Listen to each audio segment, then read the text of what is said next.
It has been a while since I made a video like this, but I felt compelled to because I've just seen that Cannondale have launched the new Synapse. It's a really, really important bike. It's what I consider a benchmark in the industry. Now, what I mean by that, because I've talked about this before in context with the Giant TCR, remember, is I think a benchmark for me is if you were in a social situation and someone in that group asked you, hey, what bike do you think I should buy? You know hardly anything about them. If they look somewhat fit and athletic and maybe do a bit of running or play some football, whatever, I'll be really happy to say, do you know what? Go and try a Giant TCR and let me know how you get on with it. Great place to start.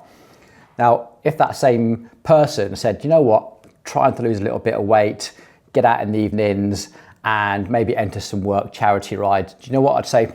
Go and start at the Cannondale Synapse. You can't go too far wrong. And it's a place where an awful lot of people start their road biking journey and finish it because the Cannondale Synapse covers such a massive spectrum of non-competitive road biking. It really does suit an awful lot of people. Now, when they bring out a new model, I like to pay attention because it is, you know, the classic people coming to see us for a bike, but they probably had a Cannondale Synapse before and they want to know what they're looking at and what's going to change. So you decide, well, you gain this, but you lose this from that benchmarking idea.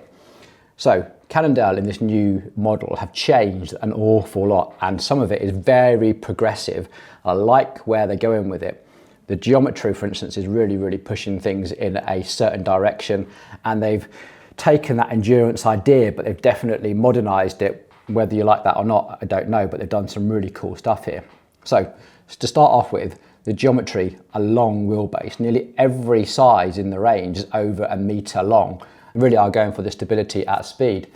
They've all got a relatively low bottom bracket drop, all over 70, 73 millimetres. And then the trail measurement is also quite long. And a bit of that comes from the slacker head angles on there as well. So they really are thinking long, slack, low centre of gravity, really all about stability, but not worrying too much about cornering ability and agility, which is great. This is exactly what an endurance bike should be. So quickly on that endurance idea, because that term in the industry gets bound around all over the place. And in my mind, again, we have talked about this on the channel before, you have an endurance fit and an endurance geometry. Now for me, endurance geometry is all about a bike fit for purpose. So a bike fit for doing epic adventures. Think long Audaxes, Paris-Brest Paris, multiple days, like Tour Divides, that sort of thing. When you're on the bike for 10, 15 hours and you've got bags on them and you'll be going through the night potentially, like really big epic adventures. That to me is a bike made for endurance. On the other side, you have what I can call an endurance fit, which is more of a flattering name for a short reach and a high stack. So I don't like to confuse the two because there are bikes out there that fit into both of those categories, but broadly use the term endurance bike. Anyway, I think the Cannondale Synapse definitely fits into the endurance geometry. It really has been designed around that long wheelbase and actually a relatively normal reach and only an ever slightly taller stack than normal. So for me, this is like your Audax bike, you know, your big 100-mile century rides, brilliant. And then they've added in some much more modern features. So the tyre clearance has got up to a really progressive side. So 48 millimetres on the front, 42 millimetres on the rear. So those Pirelli 40 millimetre tyres are going to go in there with ease. And on the front, you can still get a decent fender in there as well, mudguard. Even running 38, I think you're going to get a decent mudguard in there as well. So, and it's got all the mudguard mounts as you'd expect, all built in, perfect. That's exactly what it should be about. Steerer tube is a D shape. They've definitely gone for all the integrated cable routing. So some people would argue that an endurance bike should have external cables. You should be able to maintain it in the field. Now, I'm going to talk about that at depth when we talk about this bike later on, because I would really, really struggle to think of a mechanical group set that I would buy right now. About the only thing on the market is probably 105 in mechanical, and I don't think that's particularly great, and you probably wouldn't want to put a Shimano Q's on a bike of this caliber either. So I think the industry has sort of moved beyond our conceptions of being able to repair a cable in the field. like I say, that's a video in its own right, but I'm looking forward to the kickback on that. So essentially the Cannondale Synapse is it's a medium stack height, I'd say. It's not particularly high, it's not particularly low, it's a very medium. It's what I'd call a normal road bike, and the reach is pretty normal as well. There's nothing really outstanding about it, but the wheelbase and the stability of the geometry is what it's all about. Now, they have some really, really cool features. One, in-frame storage, love all that. The big news is that Smart Sense battery. So they've got one central battery in the down tube that will power a front light, which looks like a decent front light actually built in, and a rear light with a radar and the battery for your SRAM Force mech. So there's a little cable that comes out of the chainstay, which means that you plug in one battery in your down tube with a USB-C cable, and it powers everything. Now, I love that. So for those of you who've got e-bikes, you've probably seen these mechs, and they have like a fake battery, like a dummy battery with a cable coming out of it. It just means that you can power it off your e-bike battery.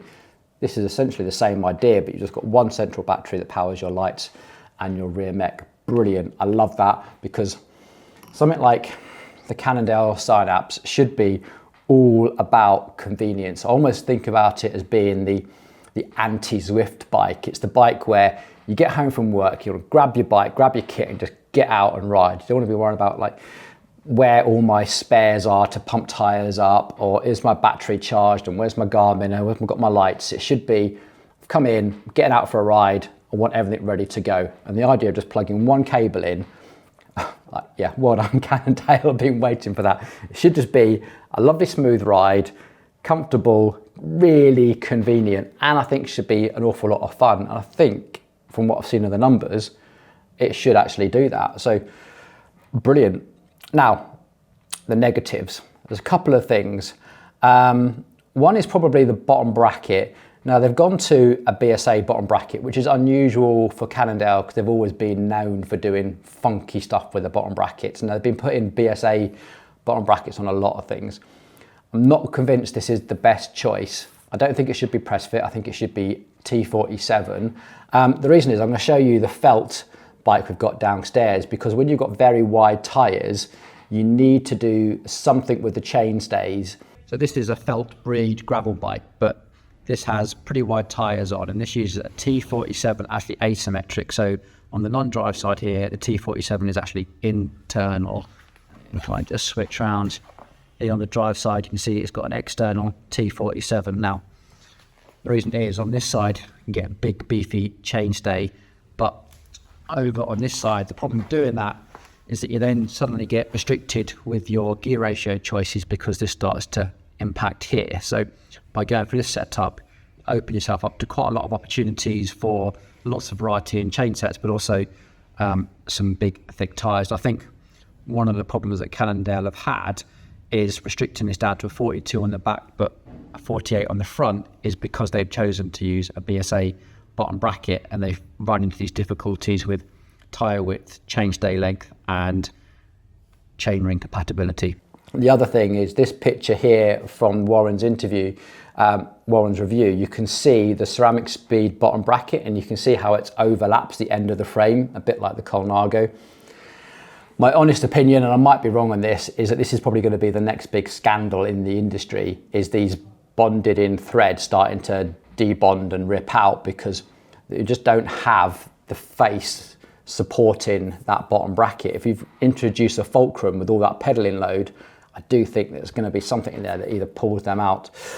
I could be completely wrong, but I would feel so much happier about a bike all around durability and dependability having a big aluminium tube on a T47 that you could quite happily run some pretty fat bearings in. I think that would really suit the bike a whole lot better. Other than that, my main criticisms really come down with how they've done their spec sheet. So you see, they've got this absolutely singing and dancing Lab 71 bike at £13,000. Now, on this channel, we are used to seeing some pretty expensive bikes, and that is definitely right up there. And how this breaks down is a little bit weird. Unfortunately, it's only the top of the range that comes with the SRAM Explore system. So even though SRAM have just launched SRAM Force Explore and SRAM Rival Explore. You can't get that in this range, sadly. As soon as you come down the range, they go onto the 2x system. And also those cables just look really, really messy. It looked like the cables have been designed to neatly come in and interfere with these, or the Shimano Di2 system, and haven't really thought about that for the SRAM 2x system. That's a real shame that you lose, you know, the main sort of headline grabbing thing. Hey, come and look at this. It comes with a SRAM Explore system on an endurance bike, and you can't get that lower down the line. Now, probably should just cover off a couple of criticisms, because when I reviewed the Colnago V5 RS, remember, I said, I don't think this bike should have a SRAM UDH, and I still maintain that. I think to get a good review, you need to make sure that your bike is true to the white paper you produce. And for the Synapse, it's been designed as an all-road endurance wide tyre, and therefore you can quite happily run a pretty wide stance width. I think when you're promoting a very lightweight race bike, you need to be true to that white paper, and that for me needs a narrow Q factor, strip down the weight. So in this context, yeah, I think a SRAM UDH and the ability to run these is perfect. So quickly running through the range list, and I put this in order of how I think I would consider buying them. First of all, the bottom of the range, the Synapse One, the aluminium bike at 1900 quid. It's great that they've still got in there. It's great they've still got that in the range, and with the Shimano 105 group set with DT Swiss wheels. Again, something that you could blanket benchmark. That's a really reliable choice. You won't be disappointed with your bike with a set of DT Swiss wheels and a Shimano 105 group set on an aluminium frame. You can't really go too far wrong. Sure, it'll be heavy, but you won't be disappointed in the durability. The Carbon 5, I would steer well away from. I know it's only £3,000, but a Shimano 105 mechanical group set with all that internal routing, there's no external cables on there. That is just asking for trouble. I don't think you'll ever get a nice shifting experience from that. Those cable runs are going to be too tight. They'll be an absolute nightmare. As soon as they get wet, I would stay away from that as best you can. The Synapse Carbon 4, I think, is where the smart money goes. Now, you don't have all the Smart Sense battery, you don't have all the built-in lights with this, but it's £4,000. Again, Shimano 105 Di2 this time, so all that cable routing should be able to hold it all in there, and you only need to touch it when you've got to change your headset bearings. Again, set of DT Swiss wheels for £4,000. I think that's a pretty good price, to be fair. Then it all gets a bit weird. You see, you then get into the Synapse Carbon 3 Smart Sense. This has the SRAM Rival 2x system. Not a massive fan of. Pretty heavy crankset, and also that rear mech hasn't been moved on in terms of its development. And unfortunately, you can't just get one of these, you know, which is a real shame. At 4,750. And then you have the Carbon 2, which has Ultegra Di2, and I think that's at £6,000, and I think that's just a little bit overpriced for an Ultegra Di2 bike right now. Remember, that's a 4-year-old group set, and £6,000 for Ultegra Di2 is just getting a little bit spicy in price. And then we're back into the Smart Sense, so you go up into SRAM Force, again you're into the 2x system, so you don't have that 1x thing that like brought you into the the idea in the first place, and I think that's getting a little bit on the pricey side as well. And then the Carbon 1, so you lose the Smart Sense again, you go back to an Ultegra Di2 system, but this time you have the Carbon Reserve wheels at 7,500, and that to me is way too expensive. An example of what I mean by that, if you look at the top of the range one, the Lab 71, the one that's grabbing all the headlines right now, and all with the 1x system and all the Smart Sense, everything, £13,000. And what I'm shocked about is that it doesn't make sense when you add up the prices. So see, they've got the frame set in here, which doesn't include a handlebar, at £4,950. You just get a seat post with that. That's pretty pricey for an endurance bike. But then you start adding up all the componentry, a SRAM Explore group set, even with a power meter, is now retailing £3,745. The wheels are a set of reserve rims on DT Swiss 180s. They RRP 2,399. And then looking through some of the other components, you know, power meter upgrade, a set of Corsa control tyres, a physique carbon saddle, a ceramic speed, bottom bracket, £300. That all to me doesn't add up. I think it's at least £1,000 too expensive buying it as a fully built bike.